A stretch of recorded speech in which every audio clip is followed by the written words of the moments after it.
Hello friend, स्वागत है आपका अपने यूट्यूब चैनल राही क्लासेस पे। तो कैसे भी आप सब लोग, आशा करते हैं आप सब लोग बहुत अच्छे होंगे।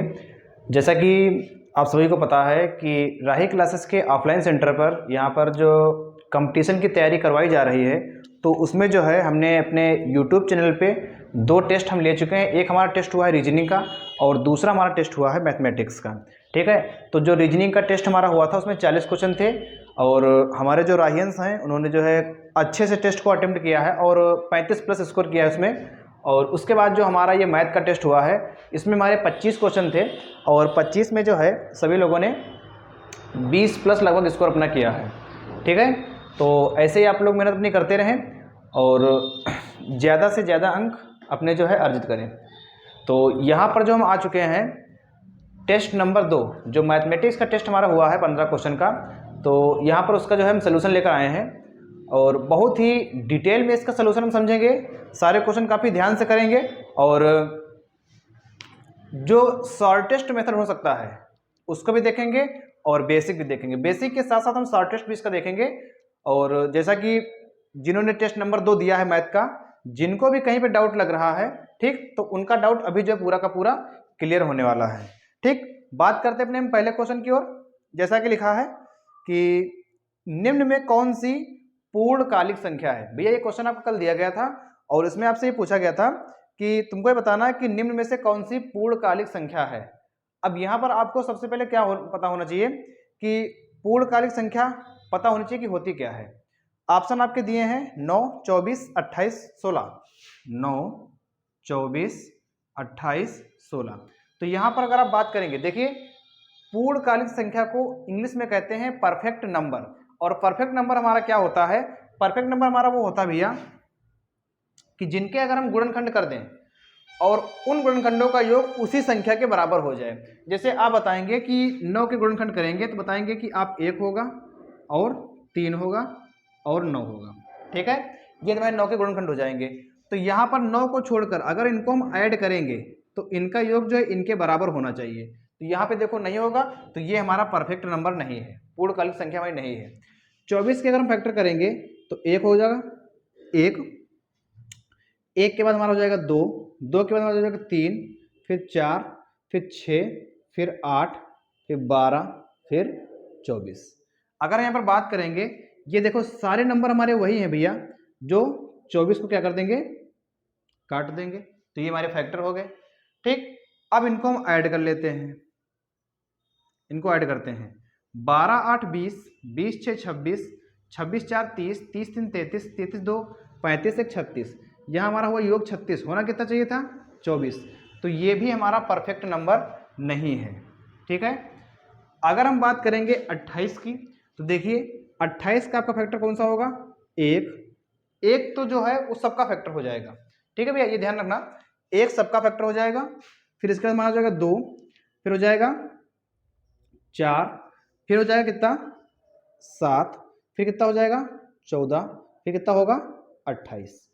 ठीक, अब यहाँ देखें, देखिए 14, 7, 21, 21, 4, 25, 25, 2, 27, 27, 1, 28। ठीक, इन सभी का योग जो है हमारा 28 के बराबर हो गया है। तो 28 हमारा कहा जाएगा परफेक्ट नंबर है। ठीक, ऐसे ही आप 16 को चेक करेंगे, उनके फैक्टर जब आप करेंगे तो उनका योग 16 के बराबर नहीं होगा। तो ये हमारा जो है परफेक्ट नंबर नहीं होगा। तो यहाँ पे हमारा सही आंसर कौन सा हो जाएगा? सही आंसर यहाँ पे हमारा हो जाएगा भैया 28। ठीक है, कौन सा हो जाएगा? 28। इसके बाद चलते हैं भैया अपने अगले क्वेश्चन पे।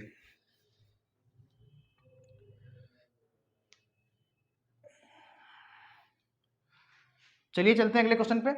और अगला क्वेश्चन आपका दिया है कि निम्न में से कौन सी चक्रीय संख्या है? चक्रीय संख्या, देखिए चक्रीय संख्या क्या होती है? चक्रीय संख्या में अगर हम 1 से लेकर के 9 तक, ये ध्यान रखिए भैया, चक्रीय संख्या हमारी वो संख्या होती है कि 1 से लेकर के 9 तक किसी भी अंक से हम गुणा करें उसमें, तो उसमें जो है अंकों पर कोई प्रभाव ना पड़े, वही अंक हमारे जो है आए। हालांकि अपना स्थान चेंज कर सकते हैं, जैसे मान लो पहले हमारा कोई अंक इकाई के स्थान पे था तो हमारा जो है सैकड़े के स्थान पे आ सकता है, लेकिन अंक हमारे वही रहेंगे। जैसा कि इसमें ऑप्शन दिया है कि 14, 28, 57। 14, 28, 57। देखिए 14, 28, 57, इसमें अगर हम मल्टीप्लाई करें किससे? 2 से करते हैं तो देखना 2 सत्ती 14, 14 के 4 हासिल लगा 1, 2 पंचे 10 11 हासिल लगा 1, 2 अट्ठी 16, 1 17 का 7 हासिल लगा 1, 2 दूनी 4 1 5, ठीक है, और 2 चौके 8, 2 एकम 2। देखिए 2 यहाँ पे आया है, ये 2 आपका है, 8 ये है, 5 ये है, 7 ये है, 1 ये है, 4 ये है। तो देखो 2 से हमने मल्टीप्लाई किया तो हमारे नंबर वही आ गए। अब हम 3 से चेक करते हैं, 14, 28, 57, इसको हम चेक करते हैं 3 से भैया।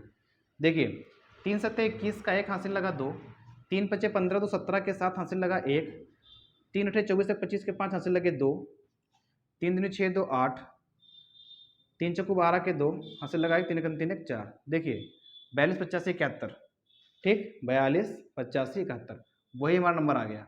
ठीक, तो चक्रीय संख्या भैया आपकी वो संख्या होती है जहां पर जो हम किसी भी 1 से लेकर के 9 तक किसी भी अंक से अगर हम गुणा कर रहे हैं तो अंकों पर कोई प्रभाव ना पड़े, घूम फिर के आपके वही अंक आने चाहिए। ठीक, तो ये हमारा पहले ही ऑप्शन में हो रहा है, तो ये हमारे साइक्लिक नंबर हो जाएंगे, हमारे चक्रीय नंबर हो जाएंगे। ठीक है, इसके बाद यहाँ आगे चलते हैं अपने हम अगले क्वेश्चन पे। जो अगला क्वेश्चन हमारा दिया है वो आपकी स्क्रीन पे दिखाई दे रहा है। कह रहे हैं कि 0.0001 है। ठीक, देखिए 0.0001 है, रूट भी लगा है। कह रहे हैं ये कैसा नंबर है, तो ध्यान से आप देखेंगे, अगर यहाँ पर आप दशमलव हटा देंगे तो नीचे कितना आ जाएगा 1, और 1 के कितने अंक आएंगे 1 2 3 4, 1 2 3 4 जीरो आ जाएंगे। ठीक, अब देखिए ऊपर हमारा इन जीरो से कोई मतलब है नहीं, ऊपर हमारा लिखा है 1, तो 1 का वर्गमूल कितना हो जाएगा 1 हो जाएगा। यहाँ पर 2 जीरो का 1 पेयर बन जाएगा, 2 जीरो का 1 पेयर बन जाएगा, 1 का वर्गमूल 1, तो यहाँ पे आया 1/100। ये देखिए हमारा P है और नीचे वाला हमारा Q है। हमने आपको बता चुके हैं कि जिनको हम P/Q के रूप में लिख सकते हैं वे हमारी क्या होती हैं, वे हमारी जो है परिमेय संख्या होती है। ऑप्शन आपके दिए हैं, एक पूर्णांक है, एक परिमेय है, एक अपरिमेय है, एक काल्पनिक है, तो यहाँ पे जो आपका सही आंसर हो जाएगा वो जाएगा एक परिमेय संख्या। ठीक है, इसके बाद चलते हैं भैया अपने अगले क्वेश्चन पे, और चौथा क्वेश्चन आपका जो दिया है उसमें कह रहे हैं कि निम्न में से कौन सा कथन एक सही है। एक अभाज्य है, ठीक, एक संयुक्त संख्या है, एक ना तो अभाज्य ना ही संयुक्त संख्या है, इनमें से कोई नहीं, ये आपको दिया है।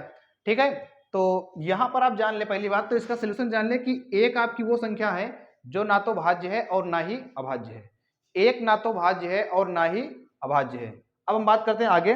अब यहाँ पे आप भाज्य और अभाज्य भी समझ लें, भाज्य और अभाज्य समझ लें। ठीक, पहली बात तो ये जान ले कि जो भाज्य है इसका दूसरा नाम क्या है भैया, संयुक्त संख्या। क्या नाम है, संयुक्त संख्या। ठीक, जो भाज्य है वो हमारा क्या है, संयुक्त संख्या। ठीक है, तो यहां पर जान लें कि भाज्य संख्या आपकी वो संख्या होती है, भाज्य संख्या आपकी वो संख्या होती है जो स्वयं से कट जाए, एक से कट जाए और उसके अलावा अदर नंबर से भी कट जाए। ठीक, इंग्लिश में इसको बोलते हैं भैया कंपोजिट नंबर। क्या बोलते हैं भैया, कंपोजिट नंबर। ठीक, और जो अभाज्य होता है उसे बोलते हैं हम प्राइम नंबर, प्राइम नंबर। ठीक, तो ध्यान देना यहाँ पे, जैसे हम एक की बात करेंगे तो एक हमारा जो है ना तो भाज्य है और ना ही अभाज्य है, ना तो जो है अभाज्य है और ना ही संयुक्त संख्या है। ठीक है, तो एक की तो कोई बात ही नहीं। अगर हम बात करेंगे दो, तो ये जो दो है ये दो आपका केवल एक से कटेगा और भैया आपका दो से कटेगा। तो दो ध्यान रखना, दो एक ऐसी संख्या है जो कि सबसे छोटी अभाज्य संख्या है, सबसे छोटा प्राइम नंबर है। ठीक, दो से यहाँ पे क्वेश्चन आपके कौन कौन से बनेंगे कि सबसे छोटी अभाज्य संख्या बताइए, दो हो जाएगी, सबसे छोटी समअभाज्य संख्या वो भी दो हो जाएगी, और सबसे छोटी विषम अभाज्य संख्या वो आपकी हो जाएगी तीन। ठीक है, वो कितनी हो जाएगी तीन। अगर तीन के फैक्टर करेंगे तो आपका हो जाएगा एक और तीन। ठीक है, तो ये आपकी कैसी हो गई प्राइम नंबर। आपका भैया ये होमवर्क है, ध्यान रखना।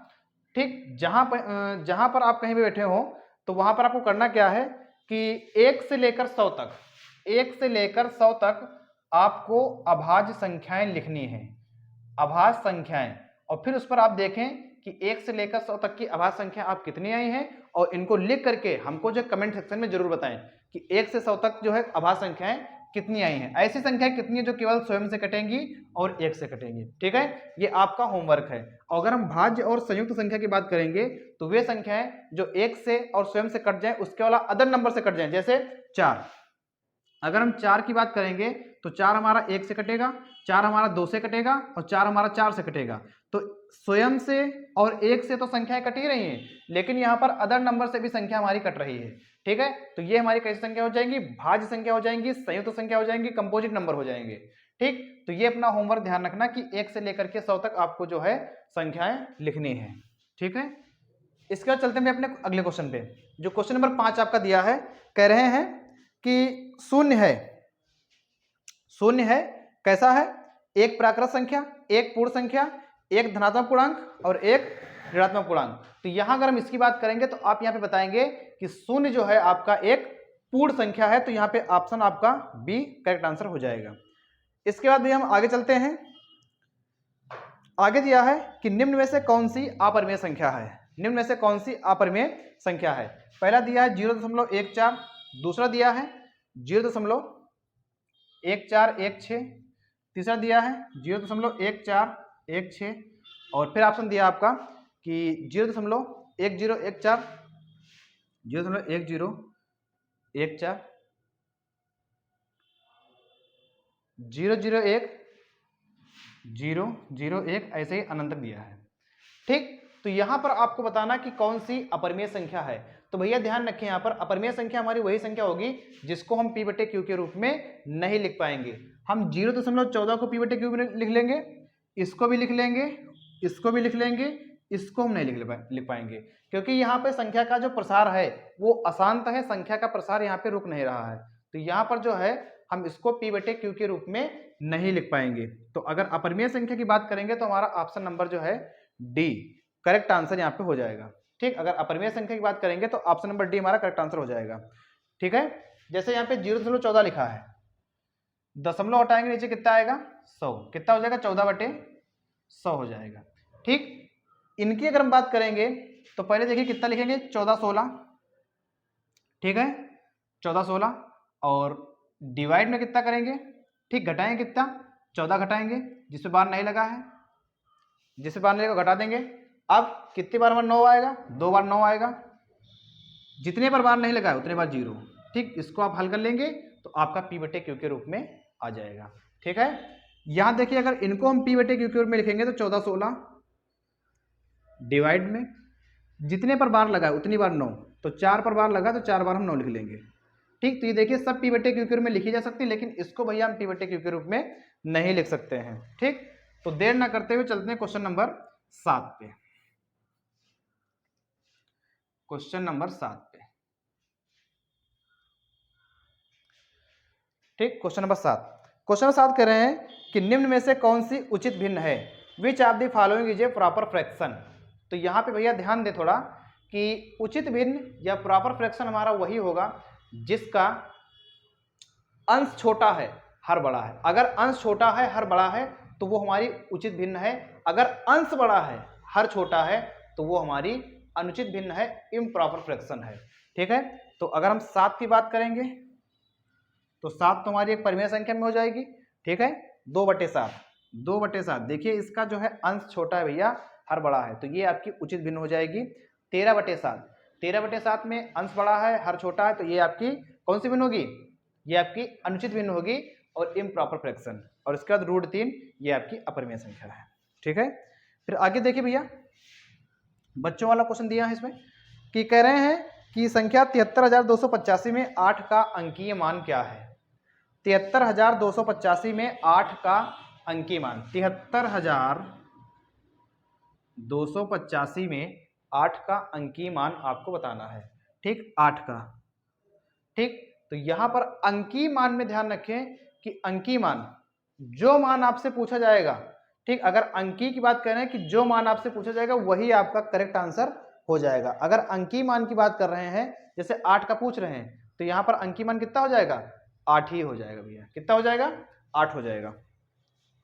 आगे 26,732 में 7 का स्थानीय मान कह रहे हैं कि 26,732 में 7 का आपसे स्थानीय मान पूछ रहे हैं। ठीक, तो ये आ गया हमारा 7। 7 के आगे कितने लिखे 2, तो 2 जीरो में लगा देंगे, तो 7 का स्थानीय मान कितना हो जाएगा 700 हो जाएगा। कितना हो जाएगा भैया 700। ठीक, फिर आगे चलते हैं। कह रहे हैं कि 7625 में 6 के अंकीय मान तथा स्थानीय मान का योगफल। 7625 में जो 6 है इसके अंकीय मान हो जाएगा 6 और स्थानीय मान कितना हो जाएगा, स्थानीय मान हो जाएगा 600। तो 6 और 600 का आपसे योगफल पूछ रहे हैं, कितना आ जाएगा भैया 606 आ जाएगा। कितना हो जाएगा 606। ठीक है, फिर इसके बाद भैया चलते हैं अगले क्वेश्चन पे, जो क्वेश्चन नंबर आपका दिया है 11 नंबर कह रहे हैं कि संख्या 8235 में 8 के स्थानीय मान तथा अंकीय मान का अंतर बताइए। 8235 में कह रहे हैं कि 8 के अंकीय मान, 8 का अंकीय मान 8, 8 का स्थानीय मान 8000, इसमें पूछा है अंतर कितना आ जाएगा भैया 7992। कितना आ जाएगा 7992 आपका सही आंसर हो जाएगा। ठीक है, अब चलते हैं इसके बाद हम अगले क्वेश्चन 12 पे। कह रहे हैं कि 3925 में 9 के स्थानीय मान तथा अंकीय मान का गुणनफल क्या होगा। 3925 में 9 के अंकीय मान 9, 9 का स्थानीय मान 900। ठीक, गुणनफल कितना हो जाएगा 9 9 8100, आपका जो है करेक्ट आंसर हो जाएगा। कितना हो जाएगा भैया 8100 आपका जो है करेक्ट आंसर हो जाएगा। ठीक है, फिर आगे चलते हैं। कह रहे हैं कि 13 नंबर क्वेश्चन कह रहे हैं कि किसी संख्या में 3245 में 2 के स्थानीय मान को उसके अंकीय मान से विभाजित किया जाए। ठीक, कितना दिया है 3245 में कह रहे हैं भैया कि 2 के स्थानीय मान को, 2 का स्थानीय मान कितना हो जाएगा 200। ठीक, 2 का स्थानीय मान कितना हो जाएगा 200। कह रहे हैं कि 2 के स्थानीय मान में उसके अंकीय मान से भाग दिया जाए। 2 का अंकीय मान कितना है 2, तो 2 से भाग कर देंगे, कितना आ जाएगा भैया 100 आपका जो है करेक्ट आंसर हो जाएगा। कितना हो जाएगा 100 आपका करेक्ट आंसर हो जाएगा। ठीक है, आगे चलते हैं साहब। आगे दिया है कि यदि 2 लगातार पूर्णांकों के गुणनफल में 17 जोड़ा जाए। ठीक, 2 लगातार पूर्णांक हों, ठीक, उनके जो है गुणनफल में 17 जोड़ दें। ठीक है, तो हमेशा प्राप्त होगा। ठीक, तो यहाँ पे भैया ध्यान दें, जैसे एक हमारा पूर्णांक हो गया 1, दूसरा हो गया 2, इनके गुणनफल में कितना जोड़ दें 17 जोड़ दें। कितना जोड़ दें भैया 17, तो 2 1 कम 2 17 तो 19 होगा। ठीक है, फिर अगर मान लो हम 2 लगातार पूर्णांक ले लें 2 और 3, इनके गुणनफल में कितना जोड़ दें 17 जोड़ दें, तो 3 दूनी 6, 17 6 23 हो जाएगा आपका। फिर से अगर हम 3 और 4 ले लें, कितना ले लें 3 और 4, इनके गुणनफल में कितना जोड़ दें 17, तो 4 3 12 17 कितना हो जाएगा 29। तो यहाँ पे अगर आप देखेंगे तो आपको कैसी संख्याएं प्राप्त होंगी, तो आप बताएंगे यहाँ पे हमको संख्याएं जो प्राप्त हो रही हैं वो हमारी प्राप्त होंगी विषम संख्याएं। तो यहाँ पे आपका जो करेक्ट आंसर हो जाएगा वो 14 का जो है सी सही हो जाएगा। ठीक, 15 पे चलते हैं भैया। 15 पे कह रहे हैं कि 0 का व्युत्क्रमानुपाती है। 0 का कह रहे हैं व्युत्क्रमानुपाती है। पहला ऑप्शन है 0, दूसरा है 1, तीसरा है 1/0, चौथा है डज नॉट एग्जिस्ट। ठीक, तो 0 का व्युत्क्रमानुपाती, देखिए ये काफी अच्छा क्वेश्चन है और इतना छोटा क्वेश्चन है, इतना छोटा क्वेश्चन है, इतना सरल क्वेश्चन है कि बहुत ज्यादा सरल होने के कारण आपका क्वेश्चन गलत हो जाएगा। ठीक, देखिए लिखा है 0, कह रहे हैं कि 0 का व्युत्क्रमानुपाती बताओ। तो देखिए 0/1 लिख सकते हैं, कोई दिक्कत तो है नहीं। ठीक है, अब अगर 0/1 हमने लिख लिया है तो इसका व्युत्क्रमानुपाती मतलब उल्टा, उल्टा मतलब 1 ऊपर होगा 0 हमारा नीचे। अब यहाँ पे ध्यान रखना कि अगर ऊपर 0 है नीचे कुछ भी हो तो यहाँ पे आपका आंसर आएगा 0। लेकिन अगर नीचे 0 हो जाए, ऊपर कुछ भी हो, तो आपका आंसर आ जाएगा अपरिभाषित। ठीक, परिभाषित नहीं कर सकते। ठीक, तो इस हिसाब से आपका जो है 15 का डी सही हो जाएगा, डज नॉट एग्जिस्ट सही हो जाएगा। ठीक है, आगे चलते हैं भैया 16 नंबर पे। कह रहे हैं कि निम्न में से कौन सी शुद्ध आवृत्ति संख्या है। शुद्ध आवर्त संख्या बताना है आपको। और पहला ऑप्शन जो आपका दिया है वो है कि 6.53222। ठीक, 6.53222। यहां से देखिए शुद्ध है, लेकिन यहां पर अशुद्ध है, यहां पे 5 आ गया, 3 आ गया, तो ये आपका अशुद्ध आवृत्ति है। ठीक, ऐसी है अशुद्ध आवृत्ति। फिर देखिए कितना दिया है, 7.444। ये आपका सही आंसर हो जाएगा, क्योंकि दशमलव के बाद केवल हमारा वही अंक रिपीट हो रहा है, तो यहाँ पे शुद्ध आवृत्ति संख्या हमारी यही हो जाएगी। और अगर तीसरे ऑप्शन की बात करेंगे, पहले आपका देखो 3 है, फिर बाद में 5 आ रहा है। ठीक, 0.355555, तो ये नहीं होगा। और डी वाला ऑप्शन जो दिया है 17.333, ये भी नहीं होगा। ठीक, 7 बीच में आ रहा है, तो सही आंसर होगा 16 का बी। आगे 17 पे आते हैं। कह रहे हैं कि निम्न में कौन सी मिश्रित आवर्त संख्या, मिश्रित। ठीक, मिश्रित बताना है, मतलब जहां पर 2-3 अंक आपके रिपीट हो रहे हो। तो अगर हम पहले ऑप्शन की बात करेंगे भैया, पहले ऑप्शन की बात करेंगे, तो वहां देखो लिखा है 7.333, ये शुद्ध आवृत्ति है। 7.444, ये शुद्ध आवृत्ति है। 24.777, ये भी शुद्ध आवृत्ति है। आगे जो है मिश्रित आवृत्ति है, क्या हुआ है इसमें, 63.23111, यहाँ पे मिश्रित आवृत्ति संख्या है। ठीक है, देर ना करते हुए चलते हैं अपने भैया अगले क्वेश्चन पे। Question number 18। 18 जो है एक अच्छा क्वेश्चन है भैया, इसको काफी ध्यान से पढ़ना है और थोड़ा जो है इसमें ऑप्शन की मदद भी लेना है। ठीक, देखो सबसे पहले लिखा है कि निम्न कथनों पर विचार करें। ठीक, निम्न कथनों पर विचार करें। दूसरा कथन, पहले हम दूसरे कथन पे जाएंगे, और यहां पे लिखा है कि √50 एक परिमेय संख्या है। ठीक, अगर हम √50 की बात करेंगे, √50 की, ठीक है, तो इसका मान आएगा 5√2।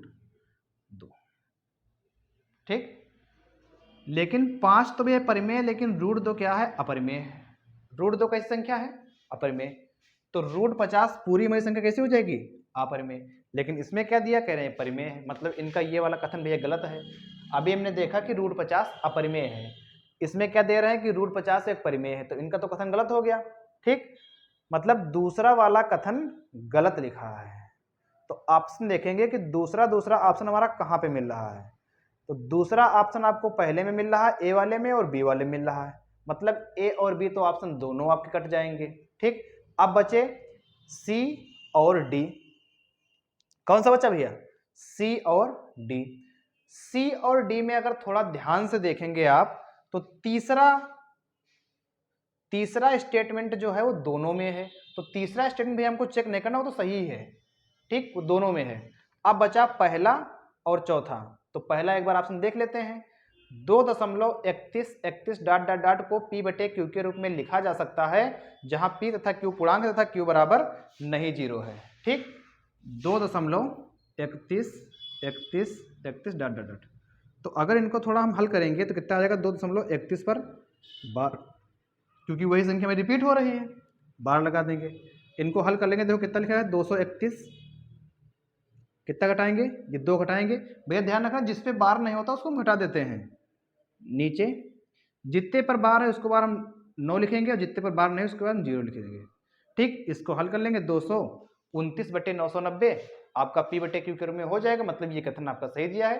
तो इस हिसाब से आपका भैया पहला और तीसरा ऑप्शन सही हो जाएगा। ठीक है, पहला और तीसरा ऑप्शन सही हो जाएगा, और ऑप्शन नंबर सी आपका करेक्ट आंसर हो जाएगा। आगे 19 नंबर देखो भैया क्या कह रहे हैं, कहने कि निम्न में से कौन सा कथन सही है। देखो जल्दी देखो, निम्न में से कौन सा कथन सही है। कह रहे हैं कि दो अपरिमेय संख्याओं का गुणनफल हमेशा अपरिमेय संख्या होती है। अगर दो अपरिमेय संख्याएं होंगी तो उनका गुणनफल जो है हमेशा कह रहे हैं कि अपरिमेय संख्या होती है। भैया ऐसा कोई जरूरी तो है नहीं, ठीक। अगर दो अपरिमेय संख्याएं हैं तो उनका गुणनफल, जैसे मान लो हमारे पास दो अपरिमेय संख्या कौन सी हैं, हम ले लेते हैं √3 बटे √2, ठीक। और दूसरी ले लिए इसकी उल्टा √2 √3। कह रहे हैं कि इनका जो गुणनफल आएगा वो हमेशा एक अपरिमेय होगा। तो देखो √2 कैंसिल और √3 कैंसिल, कितना आया 1। तो भैया एक आपकी अपरिमेय कहाँ, एक तो परिमेय है, ठीक। तो ये कथन तो भैया इनका बिल्कुल गलत है, ठीक, गलत बात कर रहे हैं। दूसरा बी वाला देखो भैया, दूसरा वाला कह रहे हैं कि एक परिमेय तथा अपरिमेय संख्या का गुणनफल हमेशा अपरिमेय संख्या होती है। एक परिमेय तथा अपरिमेय संख्या का गुणनफल हमेशा अपरिमेय संख्या होती है। ये बात आपकी बिल्कुल सही है। अगर परिमेय संख्या में हम अपरिमेय से गुणा कराएंगे, देखिए दो यहाँ पे आपकी जो है परिमेय संख्या है और √3 आपकी अपरिमेय संख्या है, गुणा करा देंगे तो 2 √3 हो जाएगा, जबकि ये पूरी क्या हो जाएगी, ये पूरी अपरिमेय संख्या हो जाएगी, ठीक है, ध्यान रखें भैया। तो यहाँ पे बी वाला आंसर आपका जो सही हो जाएगा। आगे 20 नंबर कह रहे हैं कि एक प्राकृत संख्या को अन्य प्राकृत संख्या से भाग देने पर, मान लो कोई एक हम प्राकृत संख्या ले लिए 2 और एक अन्य प्राकृत संख्या ले लिए 3, इनको भाग करने पर हमेशा क्या आएगा, हमेशा आएगा एक परिमेय संख्या। 2/3 क्या है, एक परिमेय संख्या, ठीक है। आगे 21 नंबर कह रहे हैं कि निम्न में से कौन सी आवर्त्य संख्या है, निम्न में से कौन सी आवर्त्य संख्या है, 7/12, 9/125, 21/5, 24 सही 3/8, 24 सही 3/8। तो देखिए भैया 7/12, 9/125, 21/5, 24 सही 3/8 कौन सी आवर्त्य संख्या है, ठीक, रिकरिंग नंबर कह रहे हैं, रिकरिंग नंबर। तो देखो भैया मतलब आवर्त संख्या का मतलब ये पूछ रहे हैं कौन सी संख्या हमारी बार बार रिपीट होगी, ठीक है। तो यहां पे एक चीज ध्यान रखें, जैसे कि ऑप्शन आपका दिया है 7/12, ठीक, दूसरा ऑप्शन दिया है 9/125, 9/125, तीसरा दिया है 21/5, फिर चौथा दिया है 24 सही 3/8, ये दिया है। अब यहां पर आपको निकालना है कौन सी आवर्त संख्या है, ठीक, कौन सी आवर्त संख्या है। तो एक बात भैया ध्यान रखें, सबसे पहले हम जाएंगे हर में। अगर हर में 2 या 5 के अलावा कोई अलग नंबर है, ध्यान से सुनना हमारी बात भैया, अगर हर में 2 या 5 के अलावा कोई अदर नंबर है, ठीक है, तो वो हमारी क्या हो जाएगी, आवर्त संख्या हो जाएगी। अगर अदर नंबर नहीं है तो वो हमारी शांत संख्या होगी, ठीक है। देखो 125 के अगर हम फैक्टर करेंगे तो 5 गुणे 5 गुणे 5 होगा, 5 × 5 = 25, 125, तो ये हमारी आवर्त संख्या नहीं है। 8 के फैक्टर करेंगे तो 2 गुणे 2 गुणे 2 होगा, ठीक, ये हमारी आवर्त संख्या नहीं है। ध्यान रखना या तो 2 आए या फिर 5 आए या फिर दोनों आ जाए तो तभी कोई दिक्कत नहीं है, लेकिन अगर 2 और 5 के अलावा कोई अदर नंबर आ रहा है तो वो हमारी शुद्ध आवर्त संख्या बताएगा। यहाँ देखिए खाली 5 आ रहा, कोई दिक्कत नहीं। 12 के अगर फैक्टर करेंगे तो 3 गुणे 4 होगा भैया, 3 गुणे 4, 4 तक तो ठीक था, लेकिन जैसे ही 3 आया वैसे तुम्हारा यहाँ पर गलत हो जाएगा क्वेश्चन, ठीक। तो 7/12 हमारी कैसे हो जाएगी, आवर्त संख्या हो जाएगी, क्योंकि यहाँ पे आगे देखो भैया 22 नंबर कह रहे हैं कि निम्न में से कौन सी पूर्णकालिक संख्या है, ठीक। और हमारी जो है आज की क्लास का सबसे पहला क्वेश्चन है और इसको बता चुके हैं कौन सी पूर्णकालिक संख्या है। 25 है, 6 है, 9 है, 8 है, ठीक है। तो देखो भैया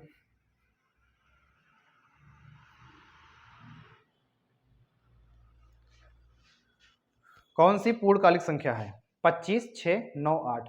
ये क्वेश्चन हम पीछे करवा चुके हैं, सबके आप फैक्टर करें और जिनका योग उसी संख्या के बराबर आ जाए, ठीक, तो वो आपका करेक्ट आंसर हो जाएगा, ठीक। 25, 9, 8, 25, 9, 8, 6। देखिए 6 के हम करके दिखाई दे रहे हैं, ठीक, बाकी 25, 9, 8 के आप खुद करेंगे। देखिए अगर 6 के फैक्टर करेंगे तो आपका हो जाएगा 1, दूसरा हो जाएगा 2, फिर 3, फिर 6, ये आपके फैक्टर हो जाएंगे। तो देखिए 3 2 5 5 1 6, ये कितना हो जाएगा 6 हो जाएगा, इसके बराबर हो गया। तो 6 हमारा क्या हो जाएगा परफेक्ट नंबर। यहाँ पे आप भैया ध्यान दें कि 6 हमारा जो है सबसे छोटा परफेक्ट नंबर है, सबसे छोटा पूर्णकालिक नंबर है।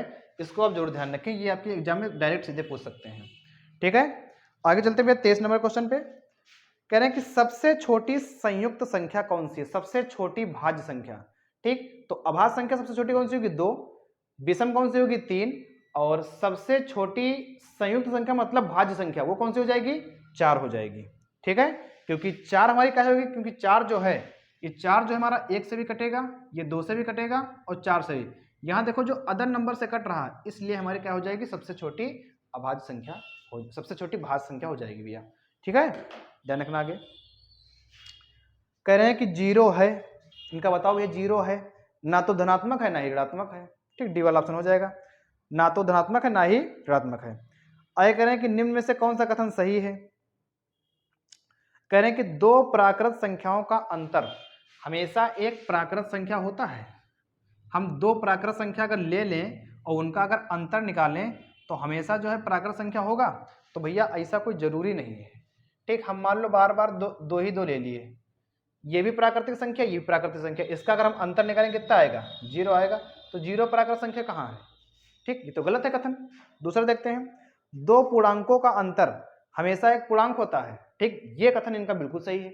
कोई भी आप 2 पूर्णांक ले लो, 5 में से 5 घटाओ 0 आएगा, 0 एक पूर्णांक है, कोई भी आप ले लो। ठीक, अगर उनका आप अंतर निकालेंगे तो वो आपकी जो है पूर्णांक ही के रूप में मिलेगी। तो इस हिसाब से जो है आपका बी वाला सही हो जाएगा। ठीक, तो ये था भैया हमारा टेस्ट 2 का सोल्यूशन। ठीक, और जैसा कि आज 18 मार्च है और हमने जो है टेस्ट 2 का सोल्यूशन दे दिया है, और आज जो आपके लिए सोल्यूशन ही देखना है, और टेस्ट आज जो है आपका नहीं होगा, केवल और केवल सोल्यूशन देखना है। और जो क्वेश्चन ये 25 पूछे गए हैं इनको जो है बहुत ही अच्छे से बहुत ही बेहतरीन ढंग से आप इसको तैयार कर लें। ठीक, और तैयार करने के बाद हम मिलेंगे आपको अपने एक नए सेशन में। यहाँ तक कि जो भी मतलब 2 टेस्ट आपके हो चुके हैं, 40 क्वेश्चन रीजनिंग के, 25 क्वेश्चन आपके मैथ के, तो लगभग 65 क्वेश्चन हो गए हैं। 65 क्वेश्चन आपकी जो है बिल्कुल जीभ पर रटे होने चाहिए। ठीक, आपके एग्जाम तक हम इतनी प्रैक्टिस करा देंगे कि जैसे गूगल से कोई चीज़ हम सर्च करते तुरंत उसका आंसर आता है, वैसे ही आपके दिमाग से उसके आंसर निकलेंगे। बस खाली आप हम पर अपना विश्वास बनाए रखें, हमारे साथ आप मेहनत करते रहें। ठीक, आप जो बहुत ऊंचाइयों पर जाएंगे। ठीक है, हमारे टेस्ट सीरियस लें, और जिन्होंने हमारे ऑफलाइन बैच को नहीं ज्वाइन किया है जल्द से जल्द हमारे बैच को ज्वाइन करें। ठीक, ताकि और जी अपना फायदा उठा सकें। ठीक है, मिलते हैं अपने अगले नए सेशन में, तब तक के लिए थैंक यू, धन्यवाद।